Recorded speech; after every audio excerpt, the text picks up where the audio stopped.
18 June 2025 16, 17, 18 June এই তিনিটা তাৰিখত গোৱালপাৰা হাছিলা বিল অঞ্চলত এটা ব্যাপক উচ্ছেদ অভিযান হৈছিলে। এই উচ্ছেদ অভিযানত নাইকমেও 570 ঘৰ পৰিয়ালক উচ্ছেদ কৰা হৈছিলে।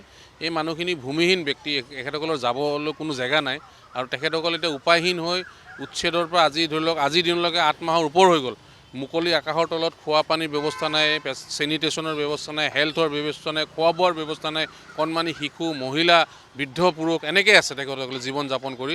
আৰু এইখিনি কথা চৰকাৰক কেইবাবাৰো জনাইছে তেখেতসকলে ৰিপ্ৰেজেণ্টেশ্যন আকাৰে যে আমাক এইখিনি ব্যৱস্থা কৰি দিয়ক, মৌলিক যিখিনি অধিকাৰ মানৱ এজন মানুহ হিচাপে হিউমেন হিচাপে যিখিনি অধিকাৰ আমাক দিয়ক, কিন্তু চৰকাৰৰ ফালৰ পৰা একো দিয়া হোৱা নাই। সেইখিনি কথা লৈ পেলাই আজি গুৱাহাটী হাইকোৰ্টৰ দ্বাৰস্থ হৈছিলোঁ। আমি এটা ৰিট পেটিশ্যন এটা ফাইল কৰা হৈছিলে এইখিনি কথা বিচাৰি, আৰু এই ৰিট পেটিশ্যনটোত আজি অনাৰেবল গুৱাহাটী হাইকোৰ্টৰ জাষ্টিছ দেৱাশিষ বৰুৱাৰ বিচাৰপীঠে তেখেতে এটা ভাল ডাইৰেকশ্যন দিছে আৰু ডাইৰেকশ্যনত কৈছে যে health department, director of health ছাৰ্ভিচত এতকালীন যিবিলাক মেডিকেল ছাৰ্ভিচটো প্ৰভাইড কৰিব দিছে এই উচ্ছেদিত পৰিয়ালসকলক, ফুড এণ্ড চিভিল ছাপ্লাইজৰ আপোনাৰ নেশ্যনেল ফুড ছিকিউৰিটি এক্টৰ ৰেচনৰ যিটো ব্যৱস্থা আছে খাদ্যৰ, সেইটো ব্যৱস্থা কৰিব দিছে।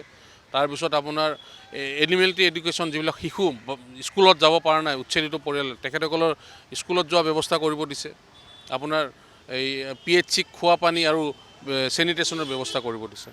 আৰু অসম চৰকাৰক এফিডেভিট ফাইল কৰিব দিছে অহা মাহৰ ভিতৰত, অহা মাহৰ 11 তাৰিখৰ ভিতৰত। আৰু এইটো এটা ইয়াত এই পেটিশ্যনত কেৱল 60জন মানুহ আছে আৰু 500-600 500জন মানুহ আমি আকৌ হাইকোৰ্টৰ দ্বাৰস্থ হ'ম।